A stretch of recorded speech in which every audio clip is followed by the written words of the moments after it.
كيفكن متابعيني؟ إن شاء الله تكونوا بخير. اليوم رح نعمل معود النجاس، الإجاس، الكمثرى، ما بعرف إذا عم بلفظها صح، أو العرموط، في بلدان بيقولولها العرموط، ما بعرف انتو شو بتقولولها، خبرونا بالتعليقات. المهم خلونا نسمي بالله ونبلش.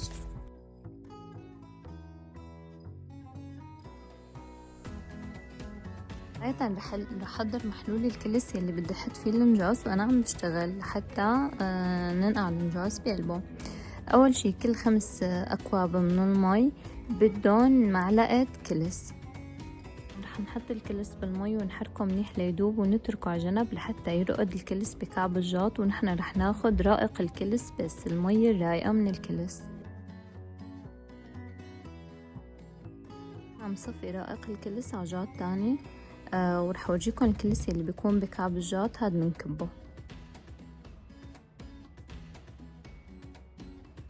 رح نجي للنجاس. هون النجاس نحن رح نقسمه بالنص ورح نقشره ورح نشيل البذر من قلبه بالطريقة اللي عم بتشوفوها بالفيديو، ورح نحط النجاس برائق الكلس.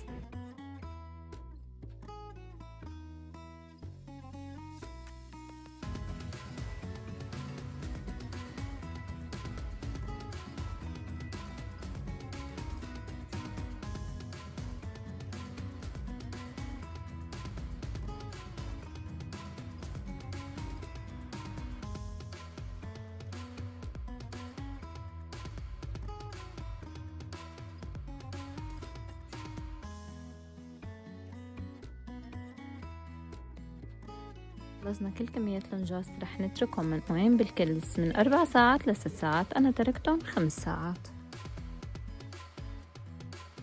5 ساعات رح نغسل النجاس 2 أو 3 مرات، بنغسلهم منيح كتير من الكلس. خلصنا غسيل النجاس رح نضيف السكر فوق النجاس.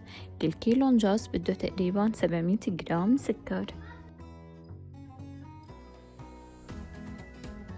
نحاول نحرك النجاس مع السكر بدون ما نخبص النجاس يعني. أنا رح أقلبهم تقليب الجاط. نترك النجاس على جنب لحتى ينزل ميتهم، نتركهم تقريبا 4 ساعات.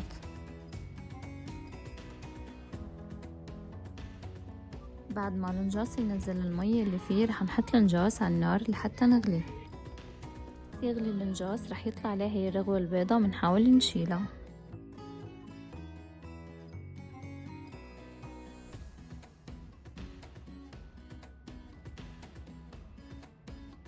ورح نحط رشة حمض الليمون أو ملح الليمون، أو فيكن تحطوا عصرة نص ليمونة.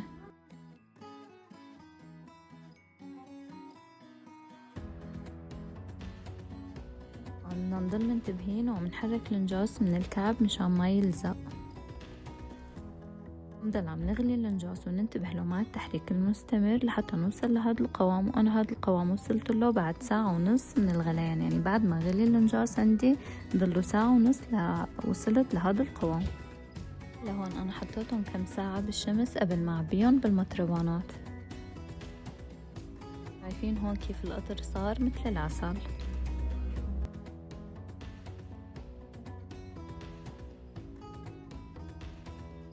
هلا رح نعبي النجاس بالمطربانات ونغمره بالقطر ونحتفظ فيه بأي مكان.